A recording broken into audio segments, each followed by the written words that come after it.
What a world we live in. One where an Xbox executive can't even give an interview without people running and fear-mongering the stupidest things in the universe. Yes, you read the title correctly. According to a certain set of radical turds, all Xbox games are going to PlayStation 4, and Xbox is nothing but a service now.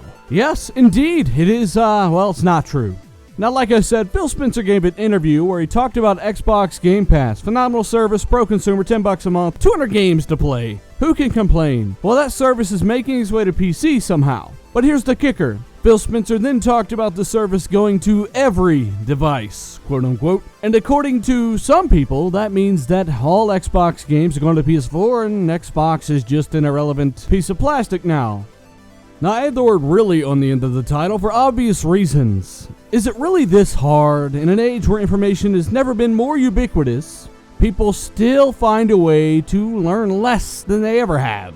Do you really think Xbox games are going to PlayStation 4? Well, let me go ahead and dismantle all of your theories and tell you why that'll never happen. And the funny part is, it's not even Xbox's fault that it's not happening. And trust me, I'll get to that. But first, those who follow me on Twitter, you know I was supposed to release a massive project today. Big video coming. I've decided to push it back in favor for this video. This is something I really wanted to cover. So be sure and let me know what you guys think down below. Let's get into it. Now, I've been told by some people to know how to type on the internet that Xbox is done. It's a service. It's over. All of the games are coming to PlayStation 4, mobile, PSP, Game Boy Advance, Game Boy Color, and the N-Gage. But you know what? I was also told Xbox is failing. I was told Xbox Game Pass was a bad idea. It was a ripoff. I was told Play Anywhere was anti-consumer, the complete opposite of what it actually is. I was told a lot of things by people that have no clue what it's like to even look into something or even Google it. Here's the deal. Phil Spencer confirmed what I had said months and months and months ago. Me and some friends of mine, we've all said this.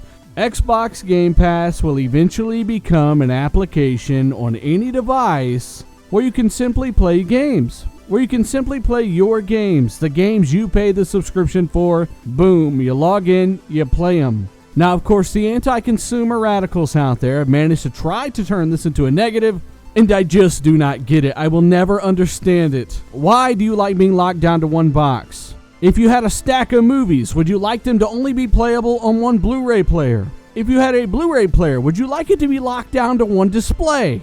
If you had 10 different displays in your house, would you like certain content to be locked to that display and that display alone? Would that show be better if it were locked to one TV? If others in your house or in your community were unable to watch it because it was on that one TV, would that make the show better? Is that how it works?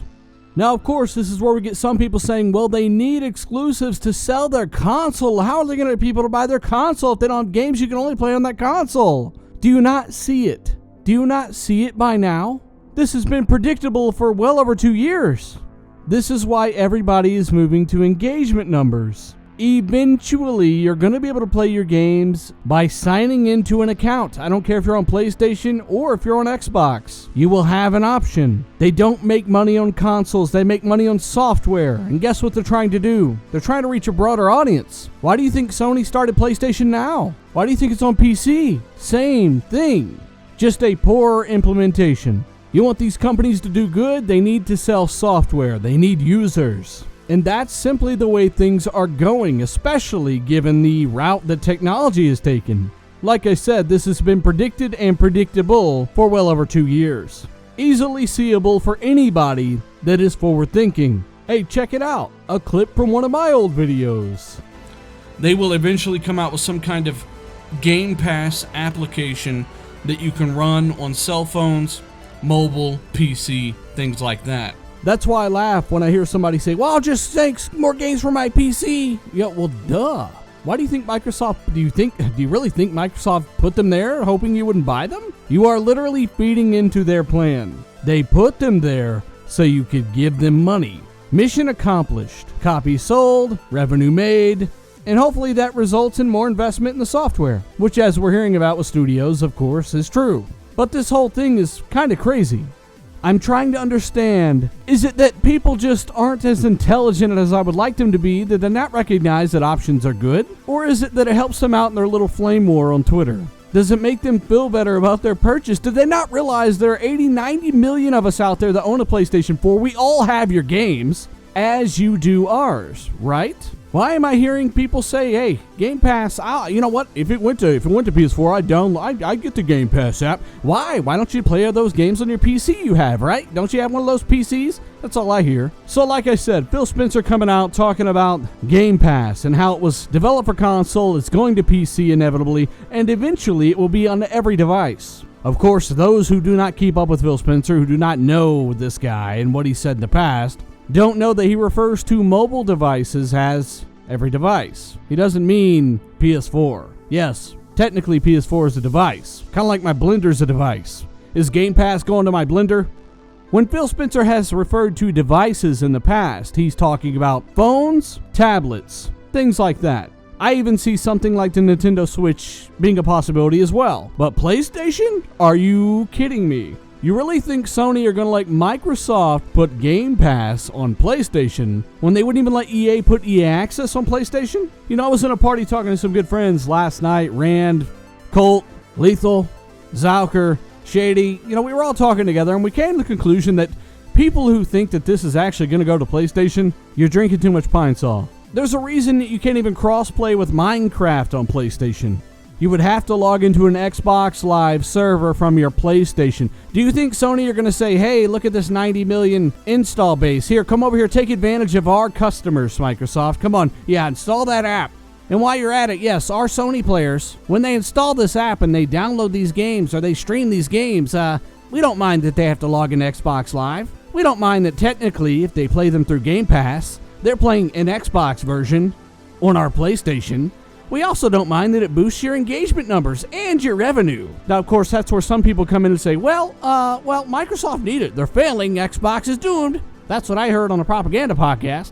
Well, that's another thing where you just Google their annual revenue and see that they are among the most profitable that they've ever been. How is that the case? Or did those people forget to tell you that? Phil said it himself. They're looking for billions of gamers with a B. Not hundreds of millions. Not 80 million. Not 800 million. Billions. A lot of you don't understand that. You still haven't wrapped your head around this. You sign into your Xbox Live account. You use the application to log into Game Pass. You play the games you want to play. Now, once more, if you are anybody who's looked into this at all, you know that money comes from software, and more recently, services. If you are anybody who's looked into this at all, you know that consoles have a very small margin. If you are anybody who's looked into this at all, you know that you as the consumer being able to log in and play your games where you want benefits you. Being locked down to one box does not. I just need you to think about that for a second. You as the consumer, take your hat off, right? How do you benefit from only being able to play your games in one spot? You don't. There is zero benefits. The only thing you get from this is the feeling that you are justified in your purchase, that other people have to buy the same thing as you to play your games. That makes no sense, right? Why? Why do you feel that way? That's something you got to ask yourself. Myself, I've come to the conclusion that, hey, I like first-party experiences. I like Microsoft franchises. I like Sony franchises. But I do have a preferred ecosystem. And that's really what dictated me staying in that ecosystem. I like that ecosystem. This is just one of those things I need people to think carefully about. Really think carefully. Ask yourselves why you think Sony would magically allow something like Xbox Game Pass on their PlayStation. Think about that. EA Access? Not allowed. Oh, Xbox. Yeah, go ahead. Come on in. Take advantage of all of our users. As a matter of fact, make a ton of hundreds of millions of dollars off of our users that we have accrued. Yeah, they can log into your servers. Cool, yeah. Oh, what? Yes. Oh, that boosts your engagement numbers. Yeah, something we're switching over to ourselves. Yeah, that looks good on your part. Go ahead. Yeah, that's fine. Oh, those people might need Xbox. Okay, they need it. Okay, yeah, they might need to pay for gold. Okay, yeah, that's a potential revenue source. Go ahead and take that too. Think about this. They didn't even want to do cross-play until they were crushed in the media for a month straight. And even now are reluctant to do so. So once more, I'm hearing Phil Spencer confirmed, Xbox is a service, all their games are coming to PlayStation 4. And I guess it's really thanks to somebody with no critical thinking, or they just really want to pretend like this is a reality of the situation so they can feel better about their purchase. I don't know. I just figured I would throw a video together real quick.